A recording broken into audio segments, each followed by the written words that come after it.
You're my beloved, you're my bride. To sing over you is my delight. Come away with me, my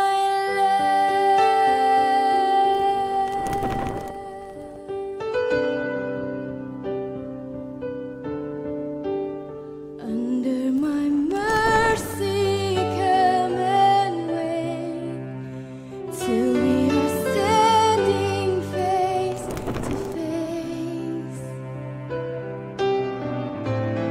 I see no stain on you, my child.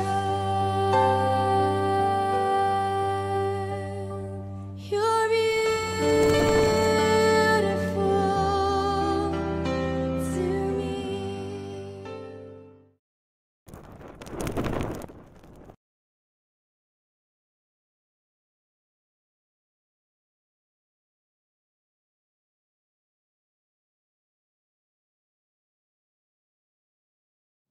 Boa noite a todos.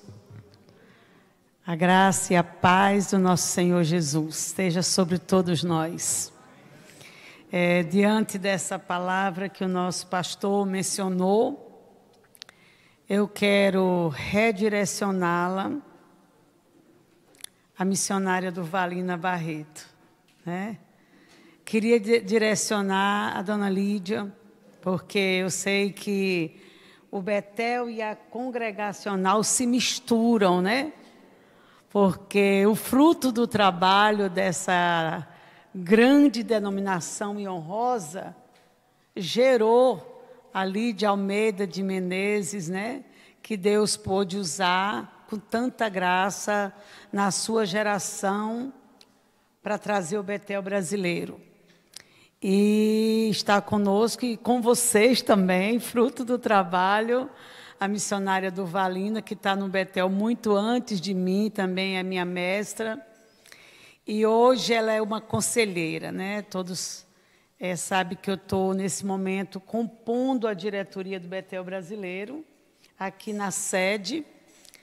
E é uma responsabilidade muito grande, mas Deus me deu a graça de poder contar com homens e mulheres fiéis, dedicados, com história na casa, entre elas a missionária do Valina. Muito obrigada. Quero louvar a Deus pelo meu esposo. Ele também é patrimônio do Betel brasileiro. Às vezes eu estou contando algum pedaço da história do Betel, aí ele levanta e diz: olha, tem mais isso. Ele é filho do Dr. Guaraci Nóbrega, não sei se alguém lembra. E ele disse: olha, o Betel brasileiro nasceu em 1968, foi isso? Brasileiro? Ele disse: eu estava lá. Então, assim, eu louvo a Deus pela vida do meu esposo, minha família. Eu tenho 2 filhos, Elizabeth, que tem 19 anos, e Samuel, com 18 anos. Então, a glória, o louvor e a honra ao nosso Deus. Antes de nós trazermos uma reflexão, eu queria apenas introduzir um pouquinho sobre a minha história, para louvar a Deus por essa cidade também, que está me recebendo com tanto amor. Eu sou do estado do Maranhão, meus pais são camponeses, né? Uma família bem grande, nós somos 9 irmãos. E tem aqueles que agregam, né, na viagem. Meu pai tem 9, depois vem mais um, daqui a pouco a família são 12 irmãos. E uma família muito simples, meu pai lavrador, minha mãe também. E entre esses 9 filhos gerados, nós temos 3 irmãs que têm um pouco de retardamento, um QI infantil. E todos nós morávamos no interior do Maranhão, e meu pai entendeu que nós deveríamos estudar. Eram 7 mulheres, eu sou a 7ª, assim, né? 7 mulheres, eu era a 7ª, sou a 7ª, e depois vieram mais dois homens. 2 meninos que são hoje homens. E eles mandaram para estudar em Brasília. Oh, maravilha, né? A gente está morando no interior. Aí meu pai chega assim, com a grande novidade: você vai morar em Brasília. Então, aquilo ali é uma realização muito grande. Só que eu pensei, porque nesse momento que meu pai fala que eu vou morar em Brasília, tinha chegado naquele mesmo ano a televisão, TV aberta, que só tinha aberta naquela época. A televisão chega na cidade e ela chega assim na praça pública, o prefeito manda botar uma televisão bem grande, preto e branco, e a cidade inteira ia para aquela praça para assistir as novelas. Quando eu assisti aqueles negócios ali, eu achei tão bonito, eu disse, eu acho que eu nasci para isso. Pensa uma pessoinha que vai gostar desse movimento, né? Então, quando meu pai disse, vai para Brasília, eu disse, já sei, você é atriz. E assim, só para compartilhar, para a gente deixar aqui esse momento bem distraído, descontraído, e eu lembro, pastor, que na minha cidade tinha uma igreja batista, e uma colega da escola me levou na igreja para assistir assim, o último culto do último dia e da última hora. Era uma escola bíblica dominical, a igreja piano, aquela coisa assim bem solene. E eu tenho uma cena na minha mente daquela missionária assim, com os braços abertos, perguntando assim, quem quer dar sua vida para Jesus? E eu fiquei impactada que ninguém tinha coragem de ir até lá onde ela estava. E a música tocava e ela fazia aquele apelo, a sua vida para Jesus. Aí eu pensei, eu podia até ir, mas, gente, o que é que eu vou fazer com Jesus na minha vida? Agora que eu estou indo morar em Brasília.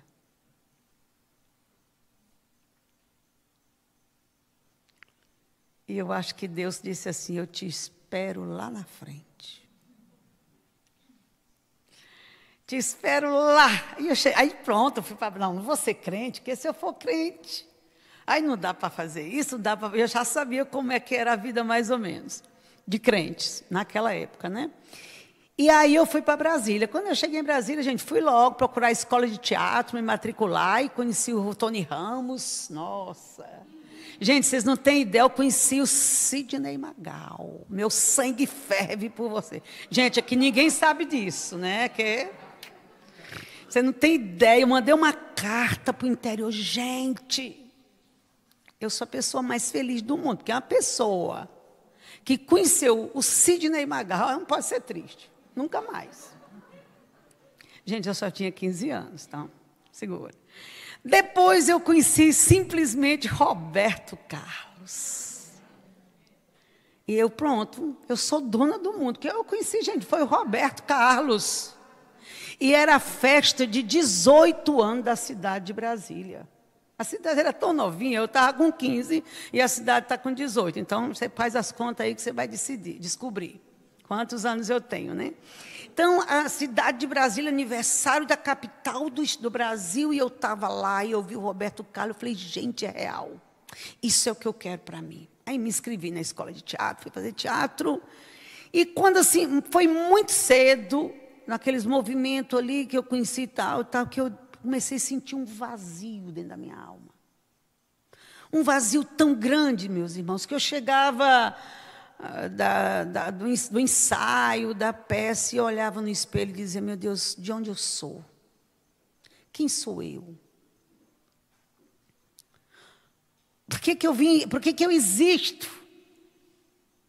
E aí aquilo foi tomando conta dentro de mim. E eu cheguei para minha irmã mais velha e disse, olha, alguma coisa não está bem. Ela disse, vou te levar para a Cabocla, num centro espírita. Aí, quando eu cheguei lá, a mulher disse, olha, é porque você tem que desenvolver sua mediunidade. Porque senão você não vai encontrar paz. E eu, tá, então, o que é isso e como é que faz? Aí ela falou de, pronto, se é isso, então já estou encontrando uma resposta, é isso.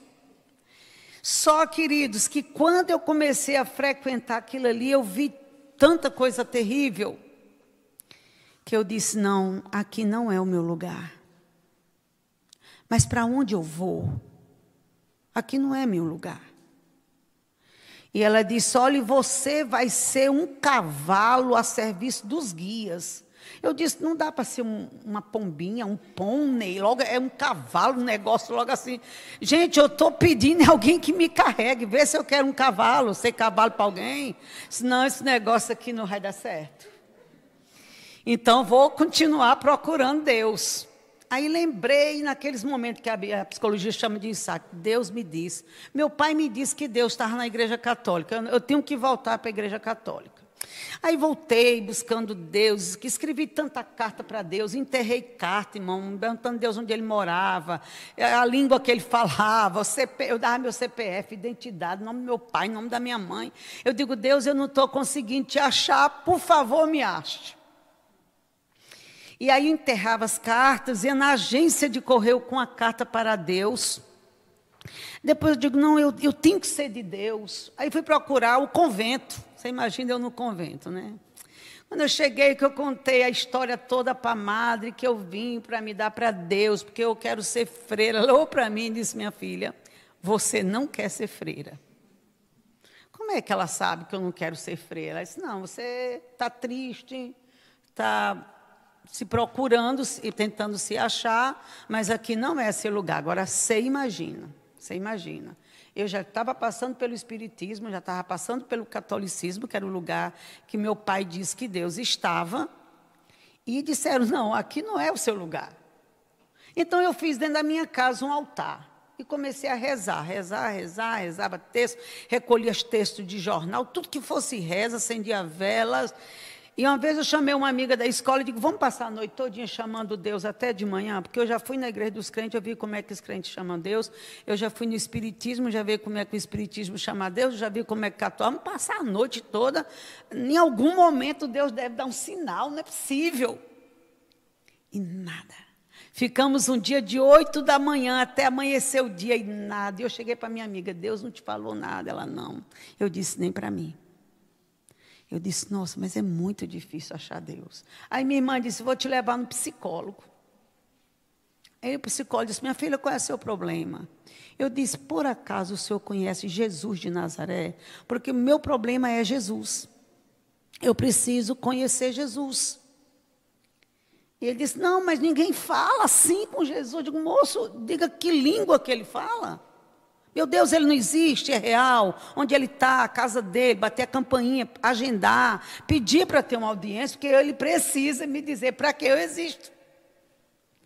E aí, gente, muitos anos atrás, cabecinha, aquela coisinha do interior e tal.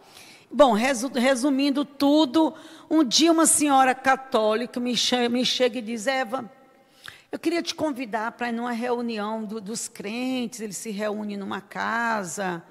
Aí eu falei, ai, mas eles são tão estranhos, né? Os crentes, no passado, eles eram tão estranhos. Aí eu falei, mas eu estou tão mal, tão perdida nesse... que se eles vão rezar por mim, vão orar por mim, vai que alguma coisa aconteça, porque não pode ficar como está. Eu estou falando do dia, segunda quinzena de novembro de 1983, lá na divisa ali com Goiás, Distrito Federal. Fui numa reunião na casa de uma senhora chamada Márcia Cavati. Para a primeira vez que eu estava entrando, depois daquele culto, numa reunião de evangélicos. E foi bem interessante que quando eu cheguei perto da casa dela, ela olhou para mim e disse, jovem, Jesus te ama. Aí eu já estava obesa, já estava depressiva, envolvi um quadro de depressão. Na época não tinha diagnóstico, eu já tinha tentado suicídio. Minha vida estava um caos. E eu só tinha 19 anos. E aí, naquele dia, ela olhou para mim, abrindo o portão da casa, aquelas casas bem humildes, de conjuntos habitacionais. Ela olhou para mim e disse, jovem, Jesus te ama. Foi esta palavra, irmão, revestida do poder de Deus, que naquele momento cortou dentro do meu ser e começou a mexer dentro de mim. Uma palavra tão simples. Às vezes a gente nem quer dizer, porque já se diz tanto, mas eu quero só introduzir, lembrando que tem um momento que ela soa diferente. E como eu não sei qual é o momento que vai soar diferente, vamos dizer, em todo o tempo, Jesus te ama. Porque eu tenho certeza que quando aquela senhora olhou para mim e disse, Jesus te ama, ela não tinha ideia do que Deus faria partindo daquela frase. E eu entrei. E passou na minha mente, ela disse, Jesus te ama, e eu ouvi ela dizer, Jesus te ama, eu falei, Deus, eu já mandei tanta carta para Deus, eu já fiz tantas buscas, já fiz altar na minha casa, tantas coisas que o Senhor sabe, e ela me disse que o Senhor me ama, como que o Senhor me ama, se o Senhor não aparece, não dá notícia? Mas naquela tarde, quando eu vi que todos ajoelharam, eu me ajoelhei, naquela tarde, o Senhor veio a mim e me resgatou. Só quem já viveu o inferno de viver sem Deus sabe o valor da salvação de Deus. Quando eu levantei dali, irmãos, quando eu vi aquilo tudo acontecendo, eu lembro da música, eu lembro da pregação, era Mateus capítulo 13, eles cantavam glória para sempre ao Cordeiro de Deus, e eu chorava muito naquela tarde, e vi uma palavra no meu espírito, chora tudo que você tem para chorar, porque hoje eu vou tirar do seu coração a dor, a decepção e a amargura. Então, foi aquele momento meu, quando eu me levantei dali, eu disse, eu nunca mais serei a mesma. E eu queria contar para minha família, eu queria contar para minha irmã, e eu cheguei na casa da minha irmã e disse, minha irmã, aconteceu algo formidável, eu encontrei Jesus de Nazaré. Aí minha irmã disse, está doida? Eu disse, não, eu estava e você nem percebeu, você viu o tanto que você está ocupada. Mas ela ligou para o meu pai no interior e disse, ô meu pai, eu tenho uma notícia muito triste para lhe dar. Aí eles me chamam de Evinha, né, carinhosamente. Olha, Evinha, pai, enlouqueceu. Agora ela só pensa em Deus, ela teve uma reunião, ela só pensa em Deus, só quer ler a Bíblia, só fala com crente e tal. E meu pai disse, meu Deus, que pesar. Pois eu mandei a menina para Brasília para ser gente, a menina virou, foi crente. Vê se tem futuro um negócio desse. Aí meu pai disse, não, você não quer servir para nada. Eles dizem assim, você não quer prestar, é assim, você não quer prestar, você não vai ser nada na vida, porque você quer ser crente, você vai voltar para o interior. Aí me tirou de Brasília, mandou eu voltar para o interior, e no outro dia você vai para a roça, que você não quer prestar, você não quer ser doutora, seus irmãos vão ser doutor, e você vai para a roça. Estou falando de fazenda não, irmão, estou olhando de roça. Meio daquele sol quente, com aquela comida ruim, aquela calor, aquela agonia, um negócio, meu Deus, é muito difícil trabalhar na roça, mas eu estava ali. Só aconteceu que os trabalhadores do meu pai queriam saber por que meu pai estava me levando para a roça para trabalhar com eles. E eu queria dizer, eles queriam perguntar e eu queria dizer, e meu pai não queria que eu falasse. Eu passei a manhã logo inteira contando essa história. E meu pai falou, não tem condição de levar essa menina para lá não, porque eu estou pagando por diária, e a metade do dia ela fica falando é de Jesus.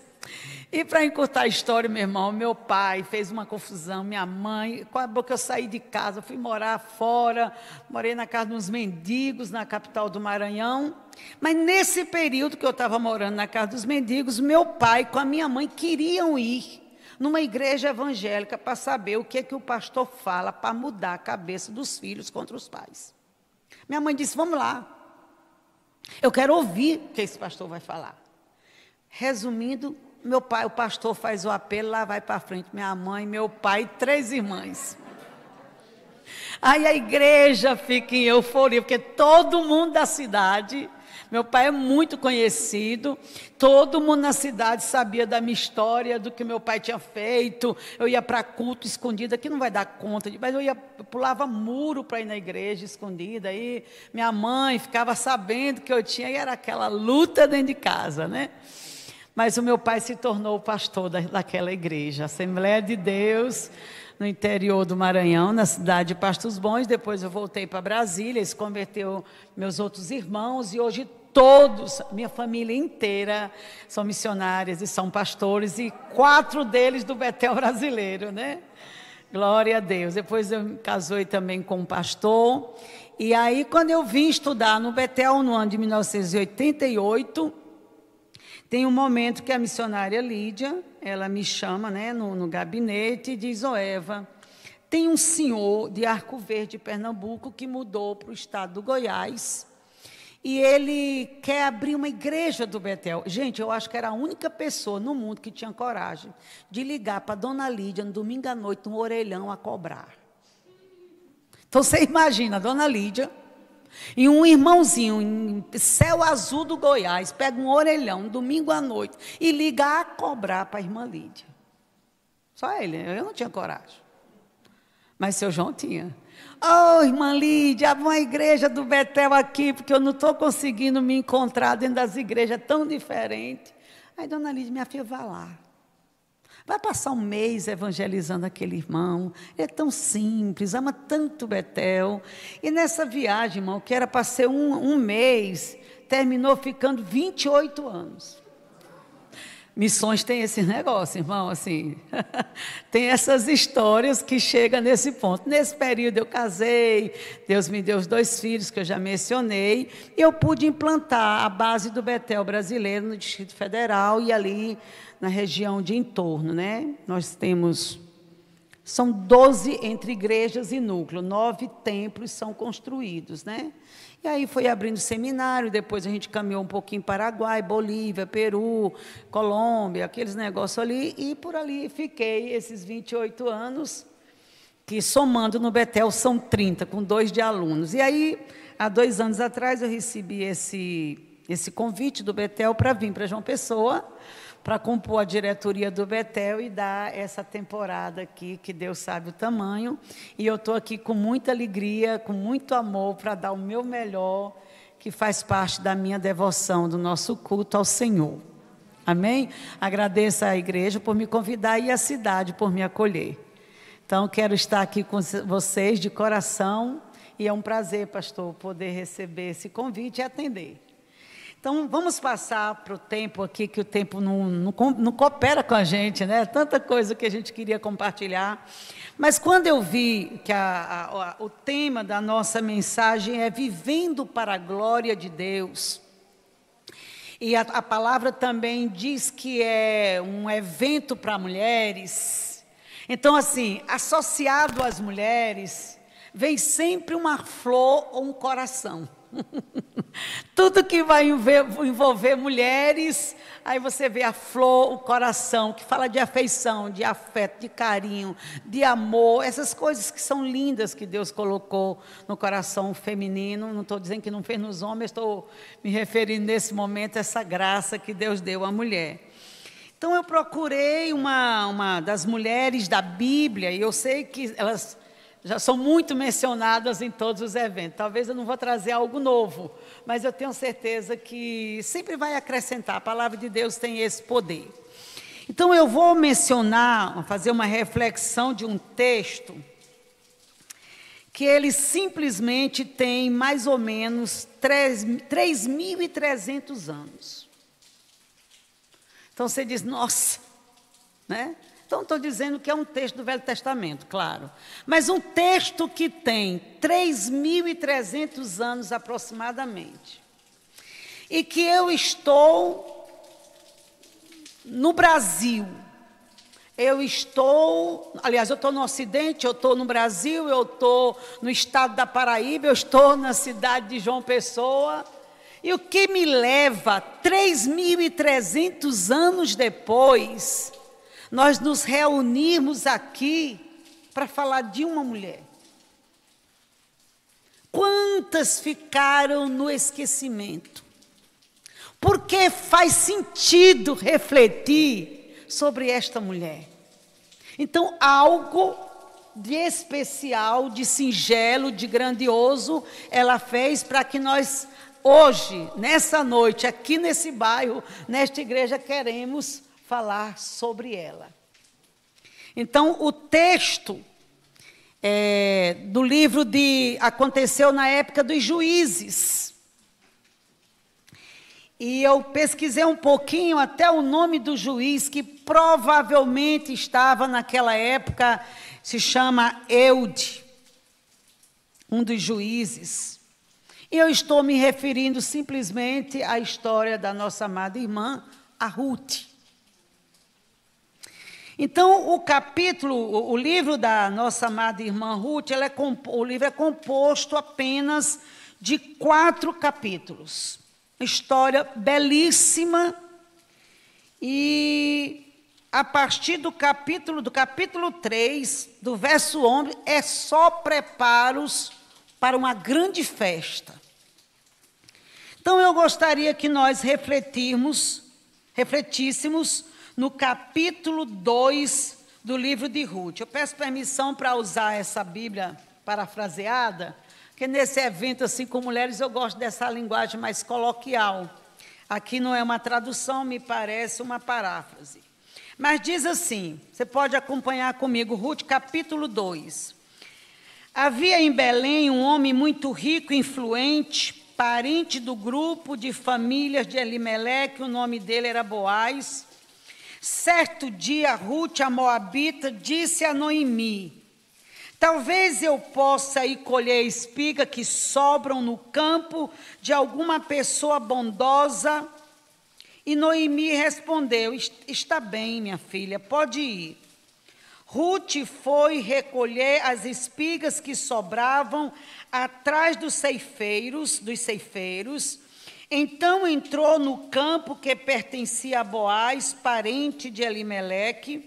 Boaz chegou de Belém, enquanto Ruth estava em sua propriedade, e saudou os trabalhadores, dizendo: Senhor esteja com todos vós, ou com vocês. E eles responderam: o Senhor o abençoe.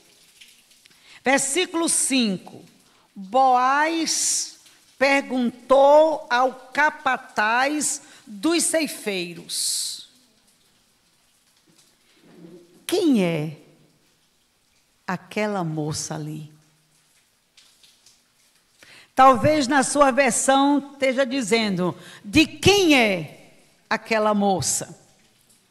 Mas tem outra versão que diz: quem é aquela moça ali? Então eu queria que nós fechássemos nossos olhos e orássemos nesse momento, pedir ao Espírito de Deus que Ele traga luz aplicado à nossa vida sobre essa reflexão. Quem é ela? Vamos orar? Querido Senhor, nós louvamos a Ti pelo privilégio de sermos do Senhor, de sermos salvos pelo Senhor e também de sermos instrumentos da Tua graça. Por nós a Tua graça passa e é dispensável sobre muitos. Naquela tarde, naquele lugar, aquela senhora Márcia olhou para mim e dispensou a palavra de amor e disse: Jesus te ama. E minha vida foi impactada com o Evangelho e hoje eu te sirvo. E aqui um texto de mais de 3.000 anos atrás. Foi o momento da jovem Ruth viver esse impacto com o Evangelho do nosso Deus e se tornar testemunha exemplar, um modelo, uma luz acesa para as mulheres no mundo inteiro. Peço que o Senhor nos ilumine em nome de Jesus. Amém. Então, queria refletir sobre essa é a primeira pergunta, depois nós faremos mais uma, mas nós vamos nos deter apenas nessas 2 perguntas e a primeira é essa. Então, vamos trazer um pouquinho a introdução. O capítulo 1 fala que esse texto aconteceu, já falei que foi na época dos juízes, e o texto ainda traz uma informação muito importante sobre a época dos juízes, que era uma época que Israel estava sem lei, sem uma liderança proativa, justa, reta. E o texto diz assim: cada um fazia o que no seu entendimento estava correto. Eu trago atenção a essa frase de contexto, porque é mais fácil ser exemplo quando nós estamos em um ambiente que nós temos muitos outros exemplos. Não é verdade? Nós estamos hoje privilegiados. Olha, quantas autoridades, quantos servos, presbíteros, diáconos, todos aqui dando exemplo, se esforçando para ser inspiração na vida de outros. E para Ruth, me chama a atenção para a vida dela, porque ela disse, eu estou vivendo num momento sem modelo, sem protótipo, sem ter um referencial para eu olhar. Assim era esse momento turbulento na vida do povo de Israel. Quando o rei era bom, quando o juiz era bom, aí acertava. Aí vinha um juiz ruim, aí todo mundo debandava. E vivia aquela turbulência. E a Bíblia, o texto diz, em outro momento, que era exatamente nesse momento que a Ruth faz um diferencial. E aqui já fica para nós. Nós já estamos no momento exato para sermos o referencial. Porque os jovens não têm mais referência, nem da família, nem das autoridades, e muitos nem dos seus líderes espirituais. E eles ficam sem referencial. No meio daquela imensa treva e escuridão, aparece uma jovem. E para nos corar de vergonha, ela nem era ainda batizada. Ela nem fazia parte de uma igreja evangélica. Era no meio do caos que essa jovem dá um exemplo. Ele diz que a Ruth faz parte da família que vem de Judá, que vem para Moabe, todo mundo conhece a história, por causa de uma fome grande. Então, Elimeleque chama sua esposa, Noemi, seus filhos, e vem morar onde? Em Moabe. Não dá tempo, mas eu estudei tanta coisa linda sobre a cultura dos moabitas, digo linda no sentido do conhecimento, mas perverso no que eles praticavam, pois era uma comunidade, apesar de ser descendência de Ló, de ter conhecido o patriarca Abraão, eles tinham entre os rituais sacrifício de criança. Sacrifício de criança alimentava a devoção dos deuses e do o Deus maior daquela comunidade dos moabitas. E só isso aí já era o suficiente para que Israel, ou um israelita, não desejasse sair de Israel para ir morar lá. Essa cidade também, esse povo, está na lista dos povos que Deus proibiu qualquer aliança. No entanto, para Elimeleque, no momento que Israel estava passando por dificuldade, disse, vamos embora, e levou a família toda para lá, e nós vemos assim, Elimeleque, Noemi e os dois jovens. O que acontece, irmãos? Quando dois jovens da igreja de Israel chegam numa cidade pagã, você é mãe? Se você for mãe, você está gelada igual eu. Por quem meus filhos vão namorar? Dois meninos, provavelmente adolescentes, que saem de Israel e vai para o meio do paganismo. E ele foi para lá para ficar um tempo que durou mais ou menos 10 anos. Ora, se meu filho tinha 13 anos, se ele ficou 10 anos, ele vai casar ali. E aí traz uma reflexão para nós, mães. Qualquer mãe congela, porque é difícil. Mas Noemi viveu isso. Logo depois o menino chega e diz, mãe, eu estou achando uma menina linda, ela é moabita, eu queria casar com ela. Meu filho, mas não é de Israel, mas eu estou gostando, mãe, eu vou casar com ela. Casou. Daqui a pouco chega o outro. Pois eu também gostei de outro, eu também quero casar, e aí a situação vai se agravando. E vai se agravando, e se agrava um ponto a mais, quando o texto narra que o patriarca falece. Ali Elimeleque falece. Pouco dia depois, ou tempo depois, num período de 10 anos, morre o pai, morrem os 2 filhos. E Noemi vive esse momento de muita amargura. E ela disse, eu vou voltar. Eu vou voltar. Ouvi que Deus está abençoando meu povo, eu vou voltar. Aí vocês conhecem naquele momento que as noras choram, abraçam, e ela diz, volta, fica, e chora e volta. E uma decide, a Ruth diz, não, eu vou.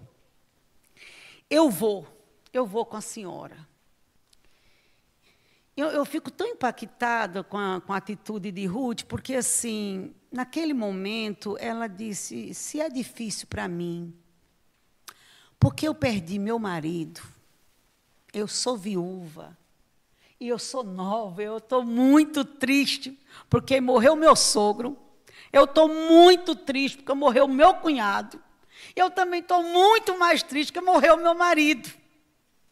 Ela já estava envolta em muitas dores, mas ela pensou na sogra. E disse para mim, que perdi o marido, um sogro e um cunhado, está doendo. Imagina a minha sogra que perdeu um marido e 2 filhos. Precisa ter muita sensibilidade para se juntar na hora da dor. Ela disse, se está doendo para mim, para minha sogra está doendo muito mais. E ela diz, minha sogra, eu vou com a senhora. Até então, ela é simplesmente a Ruth moabita. Mas aí a gente caminha um pouquinho, olha o que diz no versículo 16, que a gente sabe de cor, que isso aí sai em todo casamento, né? Mas Ruth respondeu com a sogra, minha sogra, por favor, não insista para que eu a abandone, pois eu quero ir aonde a senhora for, eu vou viver onde a senhora viver, seu povo será meu povo, o seu Deus será o meu Deus, e eu quero morrer onde a senhora morrer. E aí eu desejo ser enterrada. Deus pode fazer o que quiser comigo se eu, de alguma forma, deixar a senhora. O que eu trago para nós nesse versículo 16? Um marco na vida daquela jovem. Ela faz a aliança ao Deus de Israel. Ela vinha se portando com tanta dignidade, mas ela ainda não conhecia a salvação de Deus. E eu, nesse momento, para mim, é o momento que ela, vamos dizer, na linguagem de hoje, ela se converte. Agora eu me entrego ao Deus de Israel. E há de ser o que Deus quiser, mas estamos juntos, minha sogra. Toda mulher, né, casou, tem sogra. Então essa senhora linda, aí do seu lado é sua sogra. A minha é linda, tem 94 anos. Mas é uma mãe para mim. É uma grande amiga. Mas na hora dessa dor, a Ruth chega e diz, minha senhora, eu vou com a senhora. E as duas se sentem fortalecidas. Então, outra coisa que fica, se tiver difícil para você, pode estar mais difícil para o outro. E a gente junta-se na hora da dor. E aí a gente passa então para o capítulo 2, que fala da história da Ruth, que certo dia a moabita disse, aliás, vamos falar do 2 para o versículo 5, por causa do meu tempo, eu estou um pouquinho ansiosa por causa do tempo. Boaz perguntou ao capataz, né, ao encarregado daquela plantação ou daquela fazenda. Ele chega e pergunta para ele, quem é aquela moça ali? Ora, imagine com você que tem uma fazenda muito grande. E aí chegam na cidade de Israel as duas jovens, né, a Noemi e a Ruth. E o texto diz que já foi um movimento na cidade. E aí quando chega no versículo 2, certo dia Ruth disse a Noemi, minha sogra, deixa eu ir procurar trabalho. A senhora fica aqui, que eu vou buscar trabalho, eu vou atrás de comida, eu vou atrás de sustento, eu vou atrás de manutenção, e quando eu encontrar, eu volto para nós. E eu acho muito lindo, porque ela diz, se fosse hoje, a nora não acompanharia a sogra. Se acompanhasse a sogra e chegasse numa cidade nova, e a sogra tivesse um lugar para morar, a sogra cansada, mais velha, viúva, sofrida, ia ter que sair para buscar comida. Sabe o que a nora dizia? Sogrinha, não acende a luz. Sogrinha, deixa a chave debaixo da porta, não faça barulho, não bata na porta do guarda-roupa, porque eu vou dormir. Quando a senhora encontrar dinheiro, comida, a senhora volta e me chama. Gente, eu conheço muita gente assim. Aqui na Paraíba não tem, mas se sair da Paraíba, gente, tem tanta... Eu fico chocada. Você acredita que tem, gente? Aqui não tem, eu já pensei, mas olha... Assim, olha, minha sogra, você não tem mais do que obrigação. Dá para a senhora sair, buscar emprego? A véia, em vez de trabalhar, eu vou trabalhar. Não, estou dizendo que é porque você não mora lá fora o negócio é... Então, veja só, aí essa jovem cheia diz, minha sogra, fique dormindo quietinha, caladinha, eu vou sair na ponta do pé. Eu vou deixar a chave, eu vou sair, eu vou arrumar trabalho para nós duas. Olha, se as jovens da igreja e as mulheres, se nós fizéssemos assim.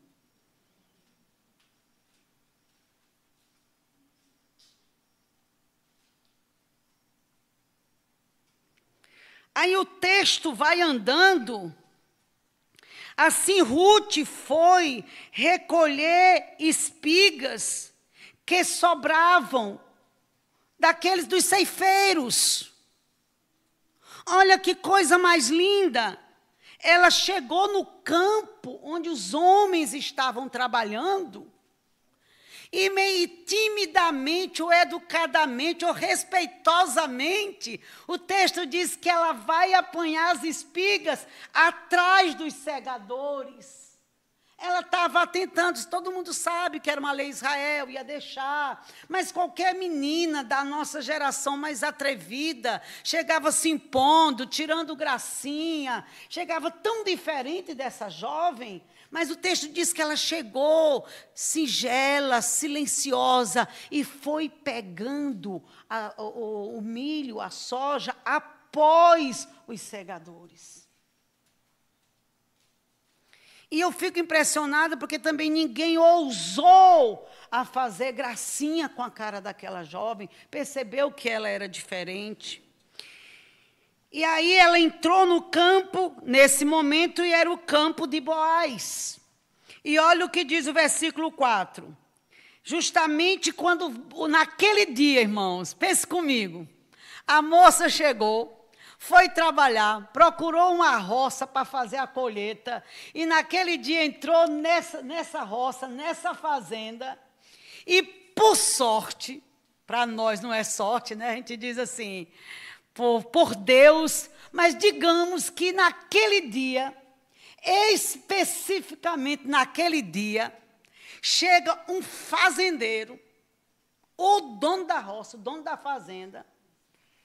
A Bíblia diz aqui que o cara era influente, ele era muito poderoso em recursos, era solteiro, rico e crente.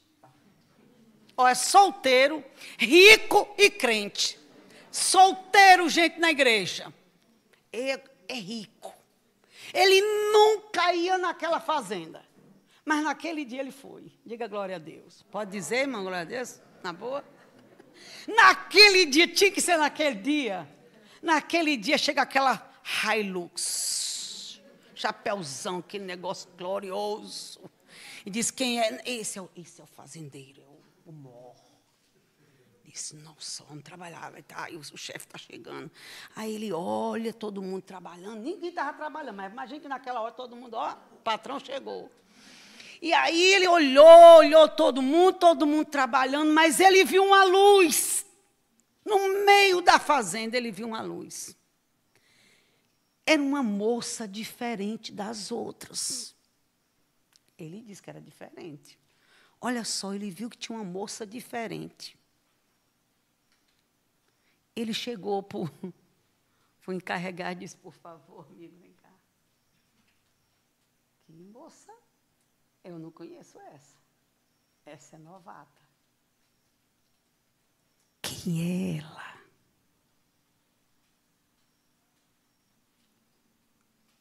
Eu tenho medo dessa pergunta.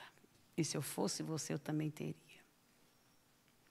Porque se perguntar para os outros, quem é ela? O que vão dizer de você? E se perguntarem para o seu pastor, quem é ela? Hein, pastor?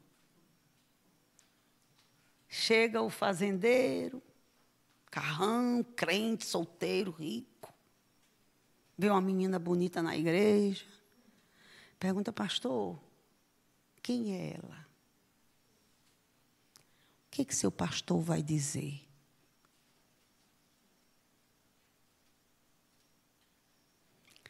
E se perguntar no seu trabalho, quem é aquela moça ali? O que seus colegas de trabalho vão dizer? E eu nem vou lhe dizer se perguntar para o seu filho.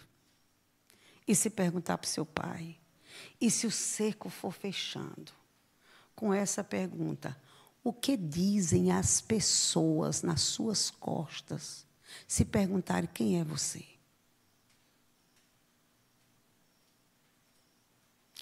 Quando Boaz percebe que aquela pessoa é diferente e despertou a curiosidade, ela é diferente. Será que quando eu estou num lugar, alguém percebe que tem uma luz naquele lugar? Eu lembrei agora de uma senhora lá em Brasília, uma jovem senhora.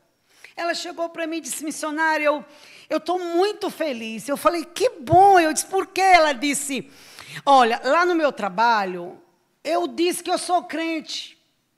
E as pessoas disseram, eu não acredito que você é crente.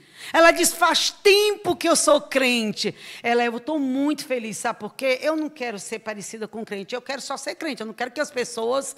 E ela estava muito feliz, porque ninguém descobriu que ela era crente. Só naquele dia que teve um culto lá. Ela estava comemorando. Então, assim, ela quer ser tão parecida que ela queria ser confundida com o mundo. Mas aquela jovem, ela brilhou. O texto diz que tinha outras moças lá. Você vai ler o texto, tinha outras moças. Mas nunca despertou o brilho do patrão. Aí ele chega e diz, me diga, por favor, moço, quem é ela? Olha o que ele responde. Olha só, versículo 6. Quem é ela? Segura que eu vou te dizer quem é ela. Ela é simplesmente a estrangeira, uma moça de Moabe. Estrangeira. Parece que não tem nem nome. Aqui não diz o nome dela. É uma moça que veio de Moabe. Uma menina estrangeira, né? Nem é dos nossos, mas pelo menos foi estrangeira para o bem. Né? Porque chamou a atenção para o bem. Às vezes nós somos iguais para o mal. Mas ali ela estava chamando a atenção. Aí ele disse... A moça veio de Moabe junto com Noemi. Ok, olha o que diz. Hoje de manhã, ela me pediu para que eu deixasse apanhar espigas que os trabalhadores deixavam cair. E ela não parou de trabalhar. Desde manhãzinha, desde cedinho que essa menina chegou aqui, me pediu para trabalhar e ela só parou um pouquinho para descansar e já voltou para trabalhar. Como é o nome dela? Trabalhadora. Deus me livre, meu irmão, de alguém perguntar lá na repartição quem é você, mas enrola serviço, chega atrasada, larga o celular, conversa com Deus para o mundo, aquela paga a conta, é uma agonia. Por isso que não casou com o rei. Por isso que não se afeiçoou do rei. É na mesma dimensão. Eu estava na Inglaterra ano passado. Encontrei 2 meninas do Brasil. Bem simples. Minha filha, o que você veio fazer aqui? Ela disse, missionária, eu vim casar com um velho inglês. Eu disse, minha irmã, tu é um velho inglês e rico. Eu disse, minha irmã, e tu pensa que um velho inglês rico vai querer tu? Por que um velho rico inglês quereria tu, minha irmã? Velho rico inglês casa com velha rica inglesa. Porque a água corre para o mar. Tu desse jeito vai atrair a atenção de um velho rico inglês?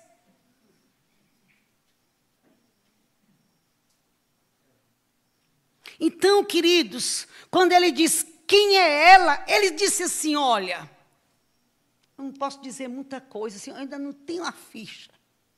Mas uma coisa eu sei, ela é discreta. Desde a hora que ela chegou, ela me pediu, ela me pediu permissão. Segundo, ela foi atrás dos segadores.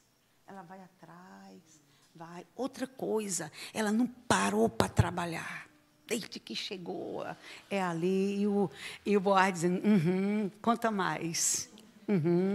E mais? Nossa, é a menina. Né?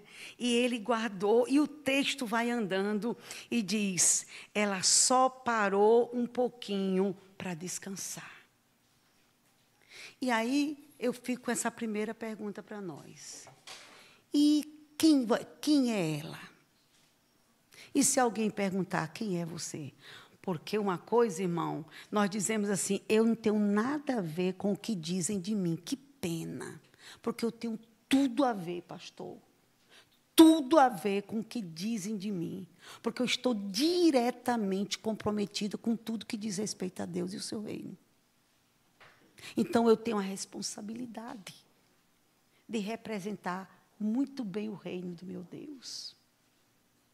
Então, eu estou preocupada com o que pensam acerca de mim. E essas foram a referência. Quem é ela? Quem é ela? Vou te contar. Ele é assim, assim, assim, assim. E ele conta mais. Né?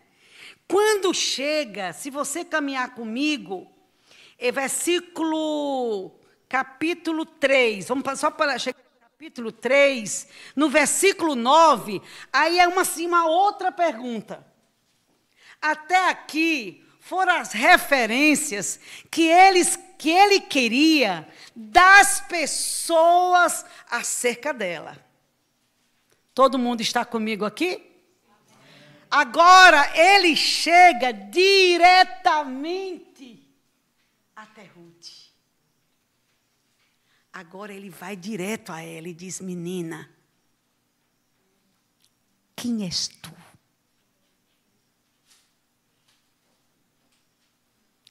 Que dizes tu acerca de ti?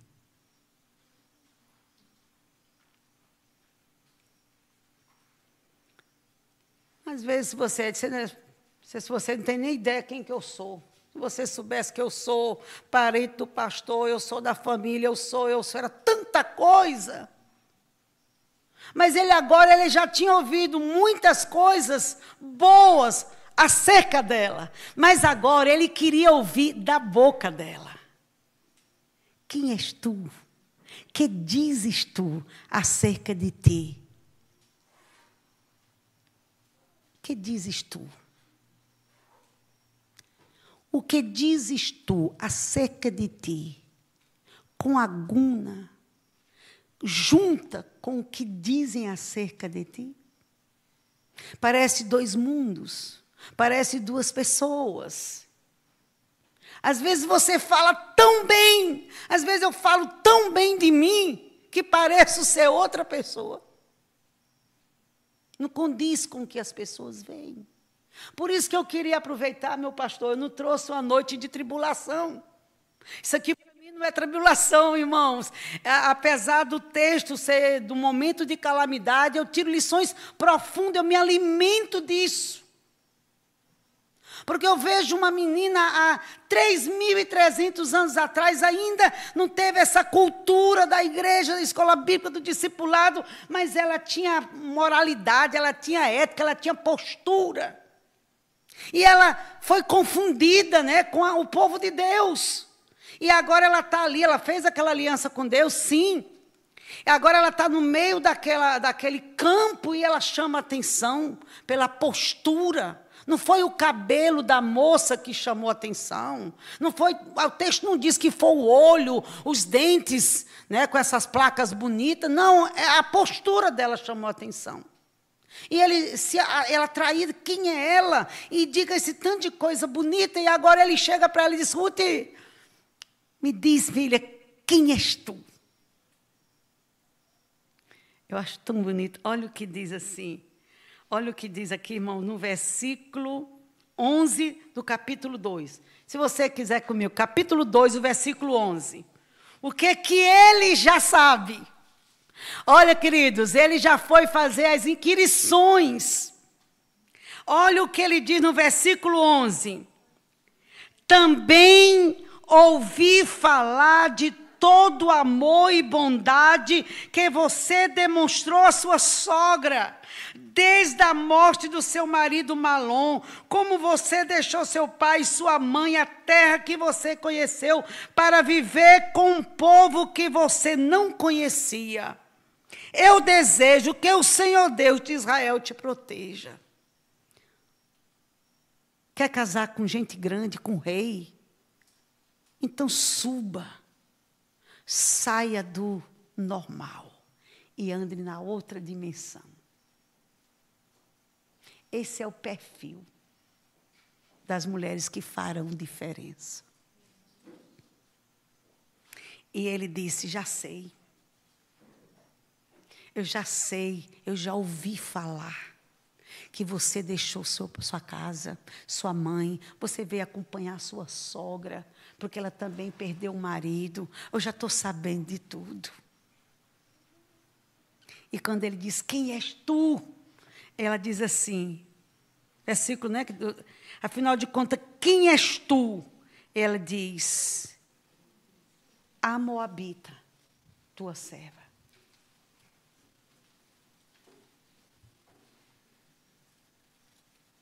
Quem és tu? Eu sou a Moabita, tua serva. Quem é você? Eu sou a tua serva. E eu fiquei lembrando de uma ilustração. Eu já estou quase terminando. Uma ilustração que eu li de um livro de Charles Swindoll, um livro de devocional. Ele fala sobre eu, um servo. Você está brincando. O nome do livro. Não sei se alguém leu. Mas tem um momento muito lindo que ele narra um fato de que um soldado americano, passa por uma padaria, acho que em Nova York, naquelas noites muito frias, de muita neve, muita fome. E os meninos de rua, aquelas crianças que estavam na porta da rua, ele diz que passa e vê a saliva caindo pela boca da criança, enquanto a criança colocava o nariz na vidraça da padaria, no exato momento que o pedreiro está abastecendo a padaria de pão novos. Você tem ideia? Aquele pão quentinho, aquele cheiro para quem está no frio, na noite, né? E aí está ali. Aí ele chega, um soldado vê aquela cena e desce do carro, entra na padaria e compra 6 pães bem quentinhos, novinhos, e chega para aquele menino e entrega os pães para ele.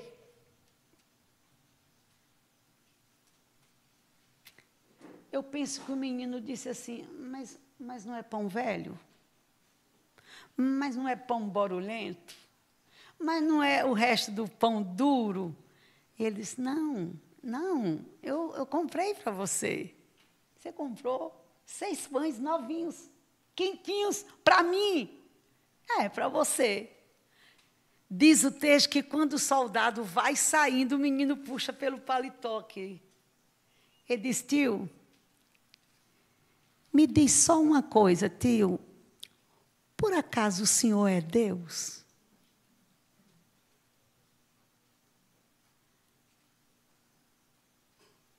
Eu fiquei com medo do resto da história. Eu fiquei com medo de descobrir que aquele soldado era muçulmano. Fiquei com medo. Vai que aquele soldado era um muçulmano e foi confundido para aquela criança como o próprio Deus. Na cabeça daquela criança, Deus era assim. Era tão, acho que menos de R$3 custa 6 pães. Mas foi o suficiente para chamar a atenção daquela criança e dizer, o Senhor é Deus. E aí eu vou abrir meu coração com você. Eu tenho receio de que as pessoas não queiram Deus por causa de nós.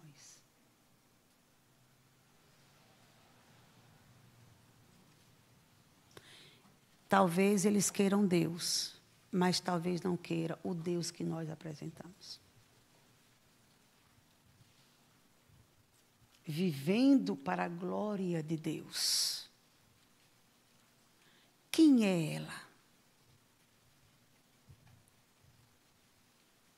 O que dizem as pessoas do teu bairro, da tua escola, do teu trabalho, acerca do seu comportamento, da sua postura?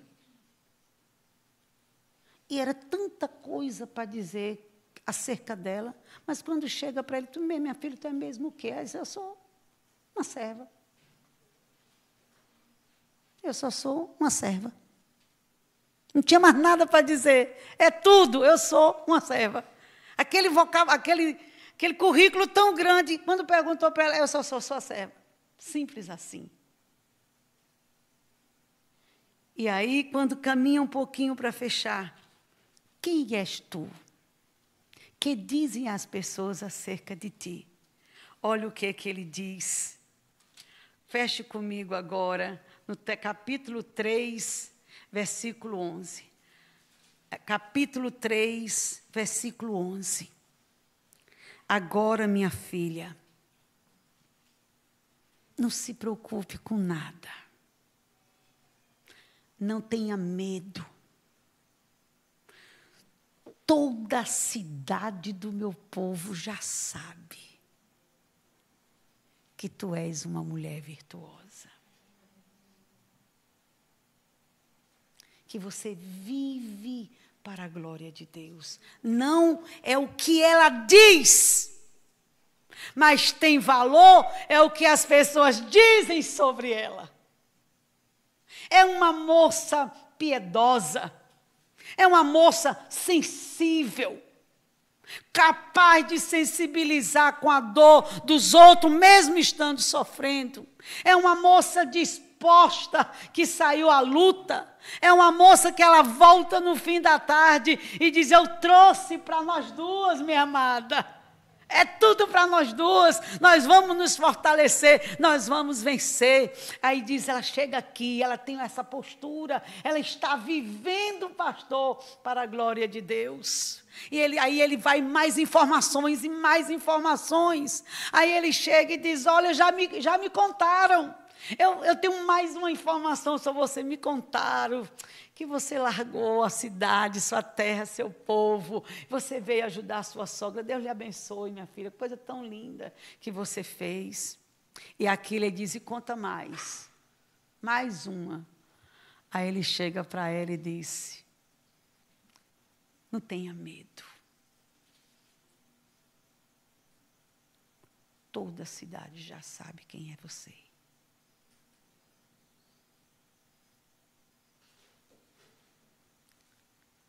Eu posso dizer para você e para mim, tenha medo.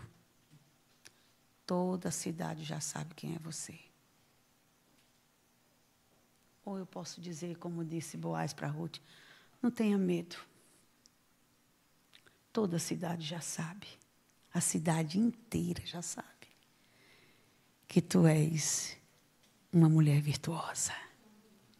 Ele disse, Olha o que diz na minha versão parafraseada. Agora, minha filha, não se preocupe com nada. Eu vou cuidar de todos os detalhes para o nosso casamento. Porque toda a cidade do meu povo já diz e confirma que tu és uma mulher virtuosa. Daqui do capítulo 3 até terminar o capítulo 4 é só preparo para a festa de casamento daquela jovem que era moabita, que não teve a oportunidade que nós tivemos, mas que teve essa postura tão bonita, tão digna. E Deus aí partiu daí, ela entrou na família, né, da descendência, né, da ascendência de Jesus, né, gerou, casou com Boaz, que gerou Obed, que gerou Jessé, que gerou Jesus. Essas são as posturas que falam. E eu quero só encerrar lembrando de uma frase do padre, me lembrando dele aqui, Francisco de Assis, né? Eu sei que nós estamos no ambiente, mas eu acho que todo mundo é maduro para entender o valor da declaração, que ele disse assim: vão pregar o evangelho para o mundo inteiro. Agora eu já expliquei tudo. Agora vocês vão pregar. Vão pregar. Se precisar, falem. Só se precisar. Em último caso, falem. Espero que não precise. Deus abençoe a todos. Muito obrigada.